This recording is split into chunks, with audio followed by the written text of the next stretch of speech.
Hello everybody, my name is Claire Matheson and I'm the coordinator for the Thames Valley Learning Partnership. I'd like to welcome you all here today to this social media speaker webinar, Tackling Trolling and Online Hate with Imran Ahmed. Imran is the founding CEO of the Centre for Countering Digital Hate, as well as being a trustee at the UK charity Victim Support. He is an expert in his field and regularly features in the media to discuss malignant behaviour and how people use digital spaces to harm others. He was raised in Manchester and advises politicians in the UK, US and Europe on policy and legislation. Before I hand you over to Imran, please can I ask you to submit any questions you may have using the Q&A option at the bottom of your screen. We will try to answer these at the end of his talk. Thank you. Over to you, Imran. Good afternoon. My name is Imran Ahmed. I'm Chief Executive of the Centre for Countering Digital Hate, and I founded it 2.5 years ago. I'm here today to talk a little bit about how social media affects us as people, in particular our mental health, and in particular for young people. Now, you're going to have to forgive me, I haven't been young for a long time, so I've been racking my brain somewhat trying to remember all the things I felt, but the truth is that many of the malignancies that we see online affect young people in a similar way to the way that adults feel social media. We experience online bullying, trolling, racism, sexism, the impact on body and self-image, and as well, it's difficult to find sources of help. So let me speak to you as I would to anyone I'm advising on these issues. And we provide advice to organizations as diverse as the scientists who worked on the COVID vaccine, those incredible minds who, despite their incredible endeavors, were targeted with abuse and hatred, all the way to CEOs of large organizations who don't understand the reasons behind the trolling they see and can often take it far too literally. You'd be shocked if I told you how many decision makers allow themselves to be impacted by one malcontent or someone motivated by the desire to harm others online. So let me start off with the Centre for Countering Digital Hate. I set up the precursor to the centre, an analysis unit, trying to understand what had happened to our world and why it was that digital malignant movements, so basically bad people, were able to use digital spaces to create enormous amounts of harm. And we've seen that over the past few years in a number of ways, but perhaps most acutely in the political sphere. We've seen a rise of an intolerance, a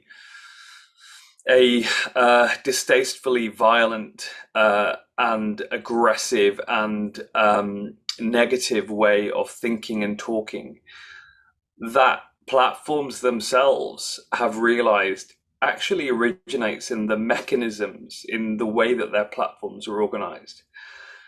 But we've also seen it with the pandemic, where we've seen the rapid flow of disinformation, of lies, intentional lies that have undermined people's confidence in the science that has actually protected billions of people. And we were set up to try and work out, well, what was going wrong and what can we do about it? Now, there's actually a slightly cynical underpinning to the reasons the way that we did. We kind of figured that most politicians were too old to get what was going on. I know I seem old to you, but believe me, I am to you as they are to me. So we figured that we needed to start providing advice to people that was rooted in the realities of how social media platforms work. And the truth is that you spend more time and have spent more of your life as a percentage of it on social media than I have.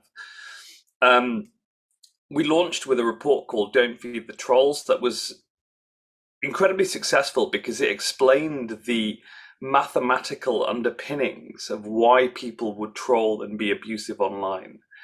Why it is that trolling and abuse can actually mathematically amplify the visibility of that abuse in the first instance. And we were really proud because that report came out and it was endorsed almost immediately by people as diverse as the Mayor of London, to ministers in the coalition government, to Gary Lineker, and lots of people beyond that who kind of saw immediately the logic that underpinned it.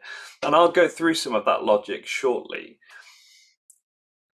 You know, now, 2.5 years later, our work is used by President Biden. It's used by legislators, the people who make laws all over the world. It's used by in the media extensively, and I spend an enormous amount of my time trying to find ever more elaborate ways to hide my double chin on television. But one of the things I get asked is, what do you actually think of social media? Do you like it? I mean, personally, I have a Twitter profile, which I don't use a lot. Theoretically, I have an Instagram profile, but no one knows what it is. I don't have a Facebook account. But I think social media is an incredible gift to humanity. And I mean, that's used advisedly, that's lofty praise. But its ability to connect people and allow them to not just connect bilaterally, so with each other, but multilaterally, to create communities in digital spaces in which you can feel a sense of friendship, of common interest, of common purpose, is incredible. It's down to a fundamental shift in the economics of communication that might seem bizarre to someone of your ages, because there was a world in which the price of a communication was not zero. And that's what it is now. The fundamental shift is that the cost of each additional communication to each additional person has been reduced to zero. And that is the phenomenal progress that we've made through digital technology. But what we've realized over time is that whereas the economic cost is zero, the social cost can be quite significant. Because of course, when you allow anyone to connect to anyone, you also allow predators to connect to their prey. You allow bad people to masquerade as responsible members of a community when in fact their aim is much more malignant, is evil. Whether that is to spread misinformation that might lead to people dying, or it is the misinformation that all too often underpins hate. Because hate, let me be frank, is based for the main part on exaggerations, on misrepresentations, and outright lies. And we've tracked the evolution of people who've ended up committing terrible crimes, going from being well-informed to being misinformed, to being hateful, to committing acts which are intolerable in a decent society, hate crimes. And we speak to people every day who've been harmed by social media, and they talk to us about their experiences, how it feels to be the victim of hate, to be the victim of misinformation. We speak to parents who are worried about the impact it's having on young people's mental health and self-image. We speak to parents whose children have died as a result of the pandemic. We speak to people whose husbands have been lost to misinformation and conspiracy theories, lies which have torn apart families. And there are two things that we've learned over time. First of all, we have to be more aware in digital spaces of the presence of bad actors, of people with malignant intent. and to understand what motivates them. And the second is to understand that when we're on social media platforms, the greatest lie that's ever been told about social media is that social media is free speech. Social media is highly structured speech. Those environments from the beginning have been designed to serve not communication, but advertising. I mean, every time you use social media, the price that you pay is your data is being taken and used to be sold to companies who then want to advertise to you. Now, for the most part, that's fairly innocuous. You know, you get recommended a pair of chinos. It so happens that you've been Googling for some chinos earlier. That can actually be advantageous. But it can also be sold in much more malevolent ways, in ways which you wouldn't be comfortable with. Data can be tracked about you that you don't know is being tracked about you. I bet you wouldn't know this, but most of the time when you're going across any website, there are embedded pixels from those big social media platforms tracking your activity there as well. And we conducted a study of the algorithms that are then used to order information on those platforms. Now, look, if your job is to sell as much advertising as possible, advertising revenue is a really, really simple calculation. It's cost per advert, so how much someone pays to put an advert on the platform, multiplied by the number of users, because of course people want to be able to target as many people as possible, multiplied by the time spent on platform. And that's how you work out your total revenue figure as how much money you can make as a social media platform. And social media platforms are designed to keep us on there for as long as possible. And it's really important to remember that, first of all. They're addictive. Not because of some weird quirk of psychology, because they're designed to be addictive. When they were first being planned out, some of the initial thinking behind social media came from the Behavioral Institute unit at Stanford University in California by a guy called, I'm sure someone's going to snigger, BJ Fogg, who is the father of what's called persuasive technology. Think about that for a second. There is a laboratory in a Southern Californian university whose job it is to think specifically about how to persuade you using technology. And that's where a lot of the ideas that underpin modern social media experience come from. I know there are hands being raised. I know I run the Centre for Countering Digital Hate. I absolutely hate using digital platforms. So I don't know what that means, but I'm going to carry on regardless. And we do a lot of studies of, well, how have they designed that experience? How does the algorithm work?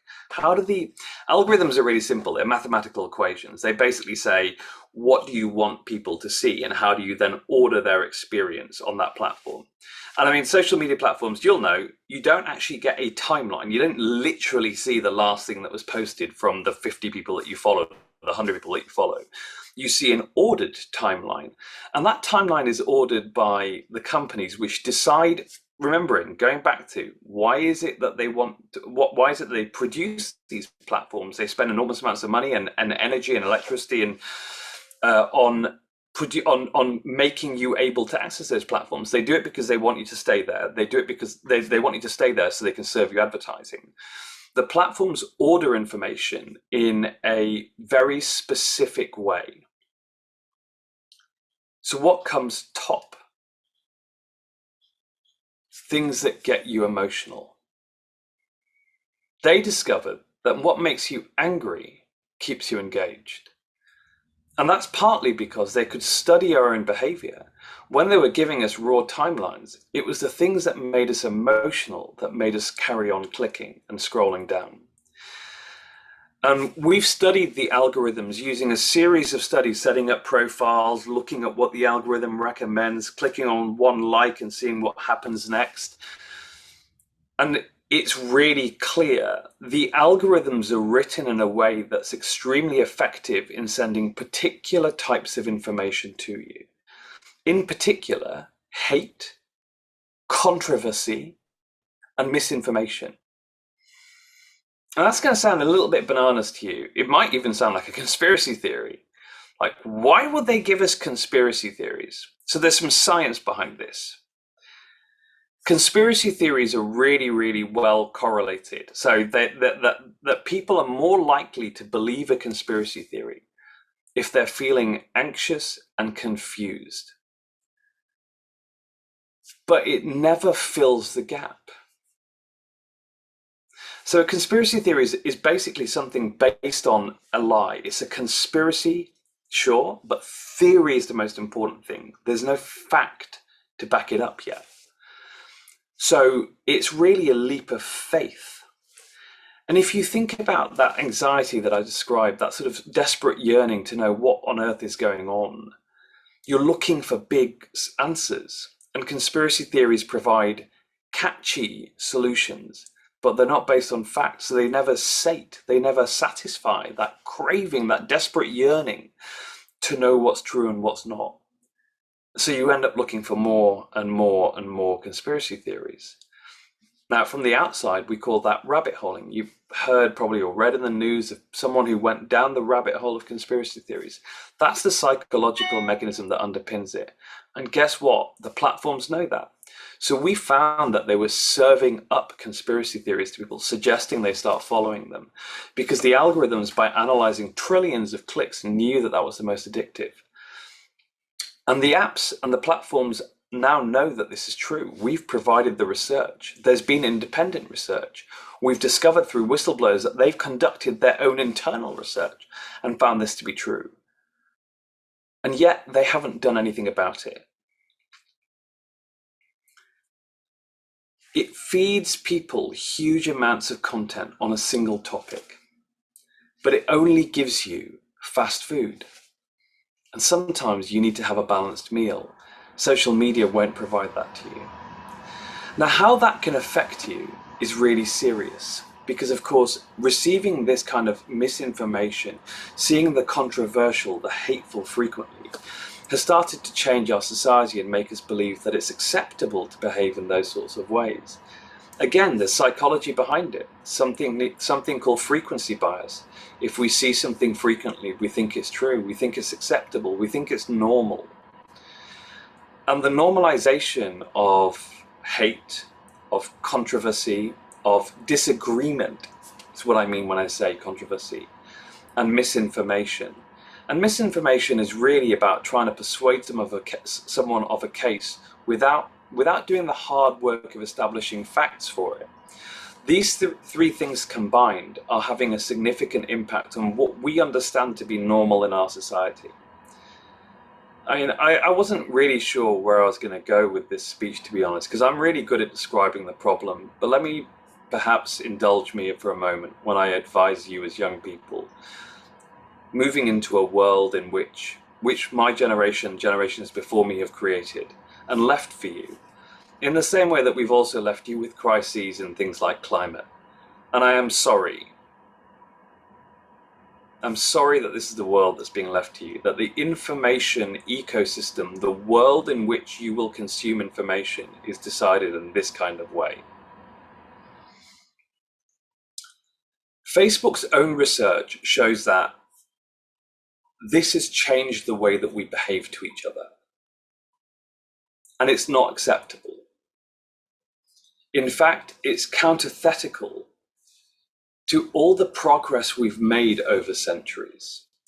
The establishment of the scientific method, the bringing of minorities into public life, the civility and social norms that we've sought to establish so that we have prosperous, peaceful, progressive societies that constantly grow in our accumulated wisdom, wealth, and ability to empower every individual.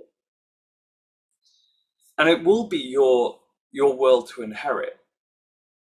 It'll be your world to navigate. So there's a lot of research that shows that that world is one in which bullying, for example, now follows you to any space that you can imagine. And you're going to have to deal with a lot of the stresses and anxieties that go with it. It's much harder to switch off when you come home from school, especially because social media apps have been designed to addict you to your phones. Notifications are the best example of which intrudes past your consciousness, no matter what you're doing, and tells you, come here, you need to see this. And this can be devastating to your ability to manage your mental health and the corpus of knowledge that you imbibe as a person. So what you read and see and learn, because we're always learning, even me, and that's being decided by someone else. We've done our part and we're doing our part. And I recognize the responsibility that my generation and those before me hold. And so Center for Countering Digital Hate, there are around 20 of us now. And I live in Washington, DC, where I lobby US legislators and speak to the US media and stakeholders and celebrities out here. We have a team in London as well, which does that in the UK. And we've been working extensively with the British government on the Online Safety Bill, which seeks to make those environments safer for you. But there are things that you can do as well. First thing is thinking hard about who it is you want to associate with and who it is you want to decide the information that you get.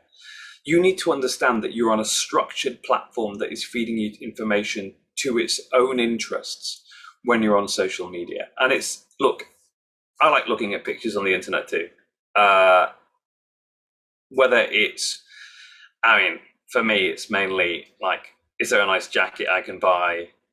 Are there any pictures of my brother's kids? There are various things that we like to look at, but I am very aware of how it is that that's being served up to me. Understanding that information ecosystem and getting yourself knowledgeable about it is really important. But there are things that you can do as well when it comes to things like how you engage with material online. So let me go through those mathematics that I talked about really early on when I said that we had a report, Don't Feed the Trolls, that was endorsed by this whole array of amazing people. Don't Feed the Trolls is the central insight to CCDH, which is that misinformation and hate gain visibility because we have programmed the algorithms that then serve information back to us. Let me explain. If the algorithm knows that we are more likely to engage with hate, then it will prioritize hate.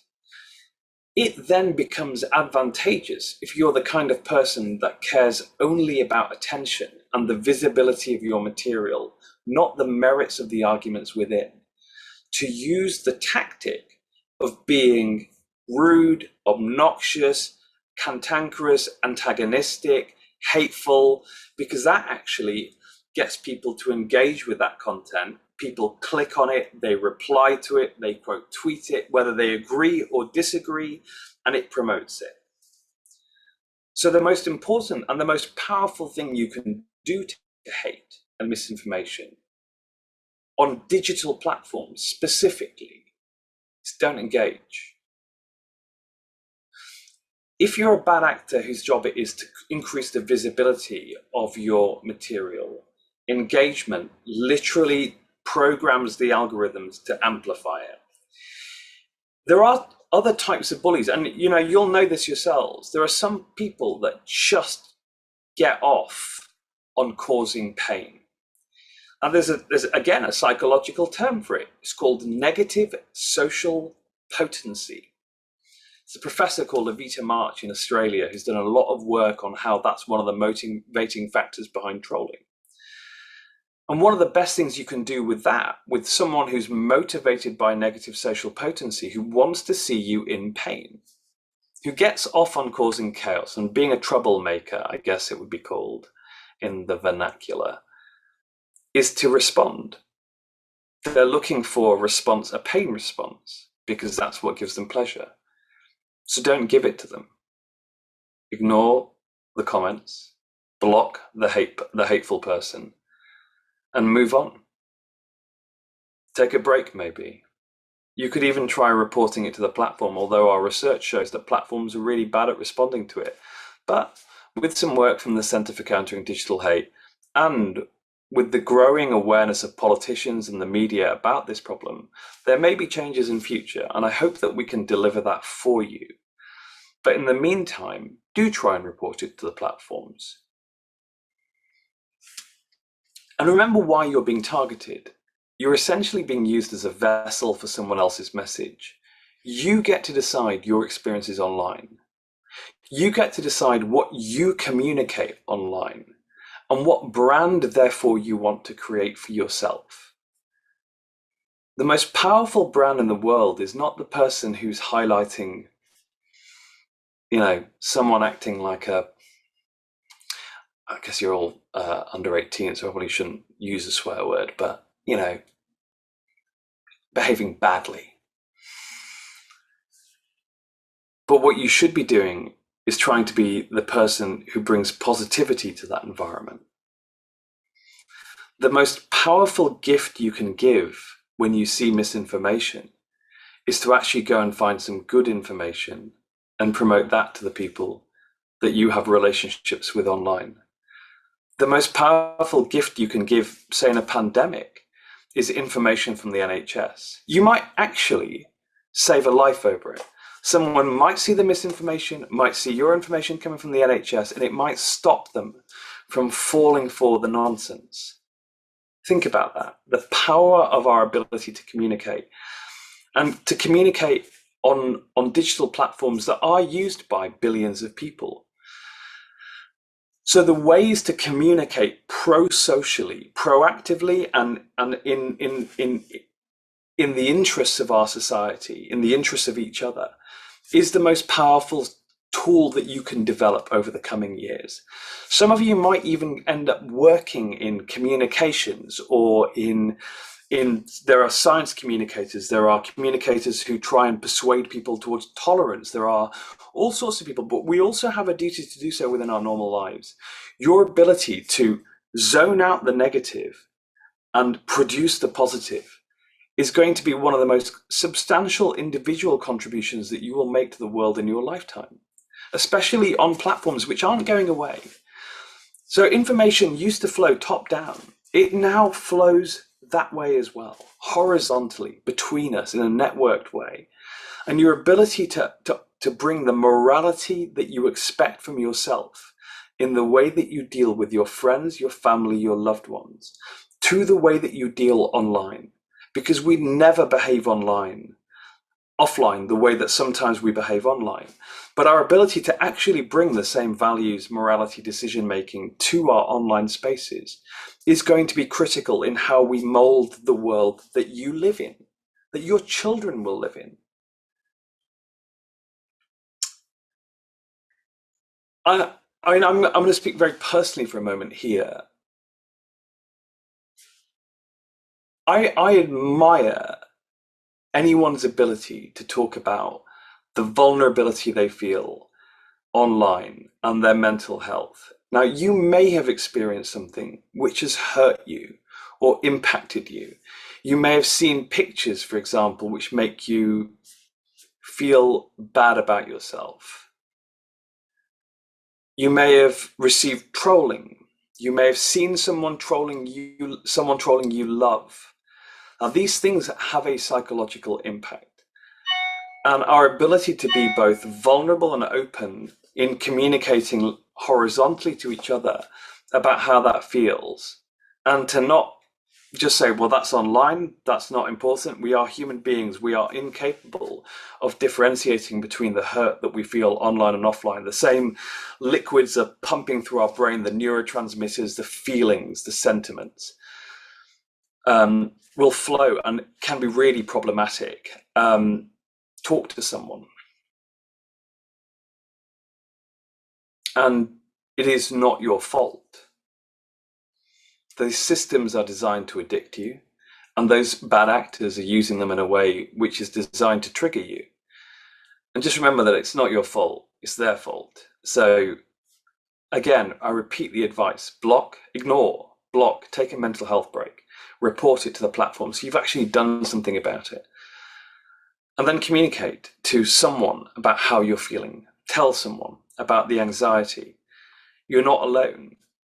And this is something that we're going to have to live with in our society, like it or not. We will try and abate some of the worst of it, but there's always going to be people that abuse the system that's zero cost to create harm.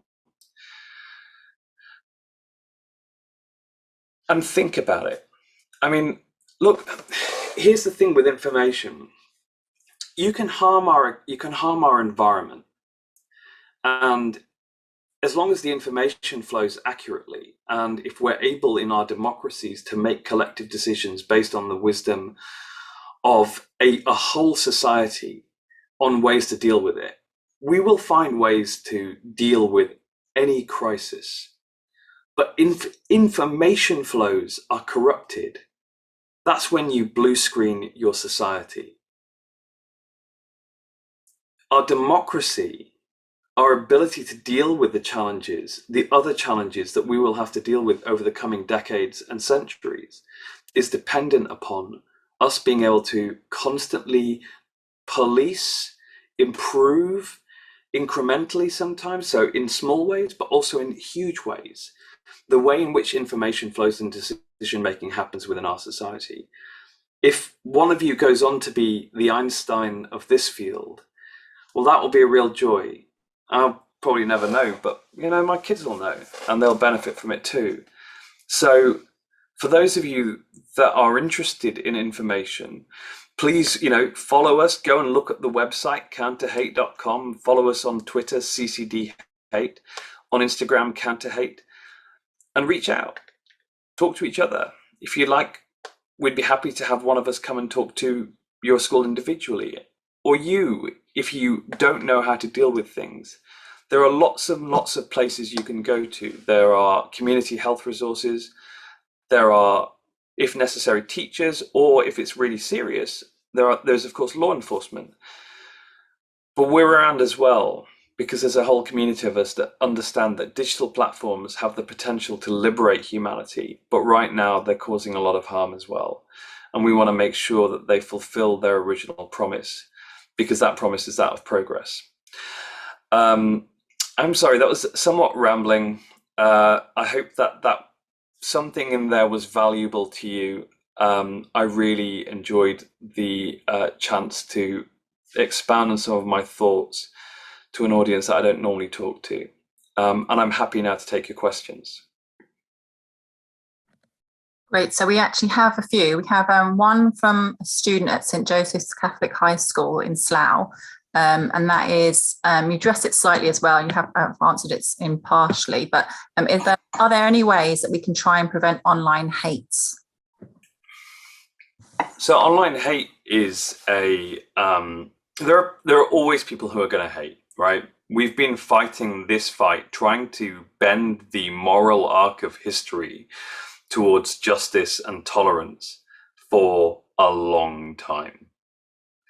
But digital platforms have given people a unique ability to spread that hate at pace. And they've also given the ability to target individuals. And they've also given the ability to spread that across national borders. So one of the things that there's two things that we can do. The first thing is to be informed digital citizens.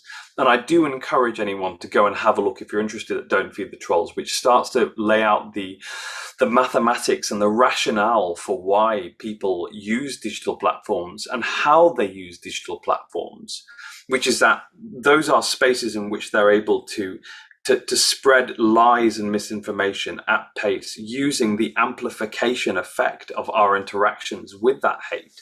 So to trigger us into going, that's wrong. But every time we say that's wrong and you reply to a tweet, you actually promote that tweet. You republish it essentially. So there are ways to be an informed, good digital citizen. But there's also putting out the counter message. So each of us has an ability to put out the truth, the good aspects of being part of this society.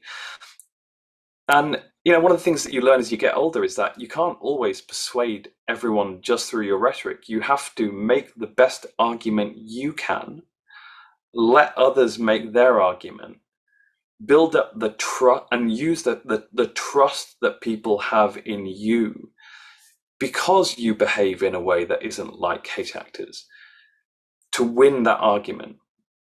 The best way to win the argument is to focus on what you want to say, not on what the small number of extremely loud, artificially amplified, hate-filled voices are saying on digital platforms.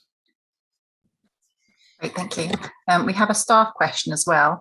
How can we, parents, teachers, caregivers, build resilience in young children to prepare them for social media once they're adolescents? I personally think the most fundamental lesson is to help them understand what it is that those platforms are designed to do. And the first insight and the most central insight is that these are platforms that literally prioritize hate, disagreement, and misinformation over good information. These are essentially entertainment sites. And that the best way that they can understand the world around them is to go and experience it and understand it through dialogue directly with people themselves. Because there they'll find that we have many, many fewer differences and many, many fewer arguments and many, many points of agreement, many more points of agreement than we do points of disagreement. It is the same citizenship, the lessons in being members of a society that we would do for the offline world, but the need for them, I accept, is insanely acute right now, because there is a counterforce, there is a counter enlightenment in digital spaces that's militating against our ability to make those positive arguments to children and to I mean, let's be frank, to each other. It's not most of the people sending out hateful messages on social media platforms aren't young people. Great, thank you. We have another question from a staff member at Eton College. He says, thank you for such a thoughtful lecture. You mentioned the idea of creating a brand for oneself. How can you use the algorithms to market one's positive brand rather than have this amplify negative social potency that you described? Well, I mean, there is always going to be a platform bias towards the controversial, the highly engaging. There are fundamental aspects of human psychology, like our sort of desire when we're surprised to go out and reach out and try and understand the contours of something that surprises us, which is why clickbait works, for example. But there are in building our own brand, it's also about learning a few lessons from the way the other side works. So classes could, for example, reinforce each other's messages by agreeing to coordinated behavior by trolls. What hate actors do is they're densely interconnected and highly active, and they agree to essentially promote each other. So like 50 trolls can produce 5,000 notifications in 2 minutes. Each of them tweets, each of them retweets with a quote, so quote tweets, and then each of them likes each other's tweet. That's 50 times 50 times 2 notifications on the target. And that's how 50 people can look like they're 5,000. In fact, the way that we think about social media platforms, if you get 5,000 notifications, you think, I've just 100 people must feel it for one to have said it. So we think 500,000, when in fact, so we multiply by 100 rather than divide by 100, which would be the right way of doing it. But that same mathematics can work for us.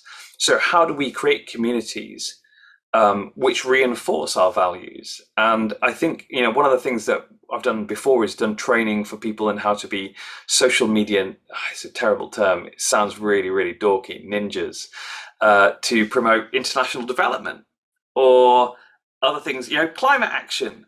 And actually, it's about that mutual reinforcement and understanding that the tactics that are used by the other side. Again, I think that is actually this. I mean, it sounds like DFTT, Defy the Trolls, which is our first report, and I actually am embarrassed by it because I wrote it 2.5 years ago. I think it's pretty bad now, but it's got a lot of that mathematics and understanding and the rules of physics of the digital world, which help us to understand how we can best promote pro-social messaging. Great, thank you. There's a couple of questions as well that came via email. So one of those was, what do you think the UK government could be doing to regulate the internet, and how can this be done when the internet is worldwide? Well, I mean, can you regulate the internet? So at the moment, the internet, and I mean, let's just start from the beginning. How do we create values and norms of behavior in society? Is it just the government, or is it society itself? So if you think about the ways in which we create the norms of behavior, those aren't, for the main part, in legislation. They're actually mutual social contract and agreement. They're the norms of behavior. They're what is called social mores. And social mores are created by the norms of behaviors and attitudes created by much more than legislation. So yes, there is legislative action that can be taken to eliminate malignancies online, the problems online. And let me give you an example of how that can be done. So if you're making a car, or if you run a cafe, you have a duty of care to your customers to take reasonable steps to ensure the safety of your product. There are no such rules on social media platforms. The problem we have at the moment is an absolute absence of regulation. And in the US, it goes even further. In 1996, before social media even existed, some genius decided to pass the Communications Decency Act 1996. Section 230 absolves any social media platform from any liability for third-party content on their website. So if someone writes something on your website, you have no responsibility for it whatsoever. And that, of course, has created an absence of regulation. And what we are dealing with now is the only industry in the world in which, in the US, you cannot apply the duty of care test. So the UK is actually legislating right now through something called the Online Safety Bill, which creates an active duty of care for platforms to make sure that misogyny is reduced on their platform, that racial hatred, that misinformation that may lead to loss of life. And the government can designate the areas of harm. The bill is going through Parliament at the moment. If you're a sort of parliamentary dork like I am, then you will know that actually it's just finished its pre-legislative scrutiny with a select committee, which is quite unusual to take the politics out of it, which Damien Collins MP chaired, who's on the board of CCDH, and I actually was the first witness to that committee in September. The new legislation will come out in March, and then it should get through second, third reading in the Commons pretty easily. There'll be some messing around with it in the Lords, and it will be law by the end of the year. So there will be a law which creates an active duty of care on companies regulated by Ofcom to reduce the harms, and that's really about, you, at the moment, as I say, the platforms are designed to create wealth for the owners. Mark Zuckerberg being worth $100 billion already and younger than me. And you think about what it will say is, actually, Mark, maybe you've got enough money. Can you start putting safety as a core consideration in your product design? And I think that will lead to a revolution in the way that these products are thought through and in the way in which they're implemented. Great, thank you. And we also have another question from staff member. Do you have any advice for staff members approached by a student that is affected by online hate, and how should they deal with that? So, and look, the most useful thing that we can do in those moments, both student to student, but especially faculty to student, is allyship and friendship. That it's really hard to see hate. We, for example, have psychiatric counselling available for staff who are exposed to extreme hate online, because we see a lot of bad stuff. But you need to be, you will know better than I do the statutory duties of care that you have to someone that may have been exposed to actual traumatizing material. And I cannot tell you what the protocols are within, for doing that. It's not my area of expertise. But the most important thing that you can do is support that individual and take it damn seriously, because it's not just online. Our ability to differentiate between the two neurologically is nothing, is zero. We have fight or flight reactions to a threat made online, just as we would in person. We have the impact of these things can be very serious, and yeah, I'm sorry, I can't advise beyond that, but it is a very difficult thing to deal with, hate online, and yeah, sorry, I'll leave it there. Great. And another question's just come through in the chat. Do you believe governments around the world will eventually act to control content on social platforms? I mean, I think that they will help to articulate the parameters of what's acceptable and what's completely unacceptable. So at the moment, terrorist material is already partly regulated through international norms, through customary international law, and through bodies like GIFCT, which is the Global Internet Forum for Counterterrorism, which originates with the Christchurch process after the man massacred people in Christchurch, Muslims in Christchurch. And New Zealand's been leading on the cross-governmental work. As it happens, CCDH is actually convening governments in May in Washington to talk about ways in which we can have a de minimis, a minimum set of standards for how you can create levers to persuade big tech companies to reduce the amount of harmful material on their platforms.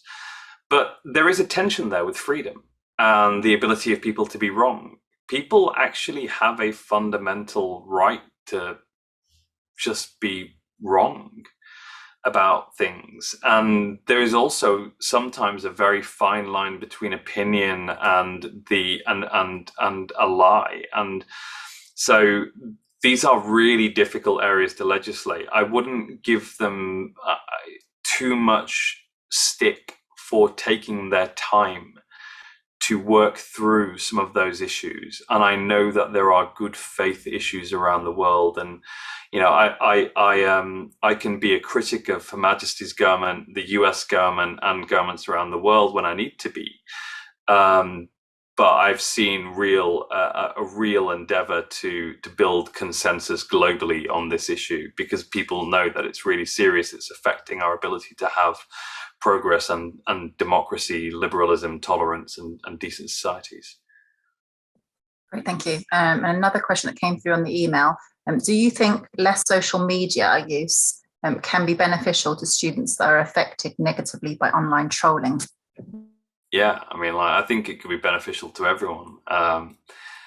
Look, social media, like anything, is something to be done. Like, know what you're doing. It's like having a Big Mac. It's not going to make you fat to have a Big Mac, but like, you eat 50 Big Macs, you're going to get ill. So be aware of what it is that you're consuming. And that, I mean, I once said to an executive at Google, I was in a meeting with a government talking about the pandemic, and there was an executive from Google there, and he was being particularly unctuous. If you don't know what that word means, look it up and use it, because it's a fantastic word. And he was saying, we're going to do everything we can to stop this pandemic, Minister. And I said, I think a really good idea would be if you maybe put a notice on your website on YouTube saying, this site is for entertainment purposes only. Please don't take any information here you see seriously, because it could be sent by someone who wants to do you harm. And for a moment he went, that's a good idea. And then he realized what I'd said, and it's not a very good idea, actually. No, we couldn't possibly do that. But I do think, we should have that in our heads every time we go on YouTube or Twitter or Facebook. This site is for entertainment purposes only. Some of the information you see here could actually do you harm. So just take it with a pinch of salt. Great, thank you. I think that's all the questions then that we've had. If anyone has any additional questions that they send to me after this event, are you happy for me to pass them on to you? Of course. Brilliant, thank you so much. If I ever get re-invited to do it again, I'll try and be better. You're brilliant. No, you made some excellent points and really thought-provoking points and practical things that some of our students can do. Some of the things like putting on or passing on positive information to counteract some of that negative information. That's a brilliant example of something our students can do. Blocking trolls, another great thing, practical thing. The two other things, although I think a lot of young people know this already, like check your privacy settings on all the social media apps you do, and just think, like, in the worst case, would I want this to be private or not? Second thing is notifications. Like, just be aware of how much notifications drain your ability to focus. So, I mean, I did a lecture at Harvard a few months ago, and there's these students asked me, like, how many followers do you need to be influential? And this is off the back of President Biden having used our work. And I told them the truth, which is, I think I've got 5,000 or 6,000 followers or something on Twitter, like nothing. But I'm listened to by presidents. And it's not because of the size of following I've got, but of how hard I've thought through the arguments and evidence that I present. The most important thing that we can do is not say our opinions most loudly or to the most people, is to have the best formed opinions. And that still means going back to basics when it comes to developing ourselves as human beings and our brand. You want to be remembered as the person that contributed something substantial to the world, not to the person who said the wrong thing most loudly. I think with those words, I think we're going to finish there. Thank you so much, Imran, for your time and your expertise. I'm sure we'll get some really positive feedback from this talk. Thank you so much. Thank you. Yes, bye.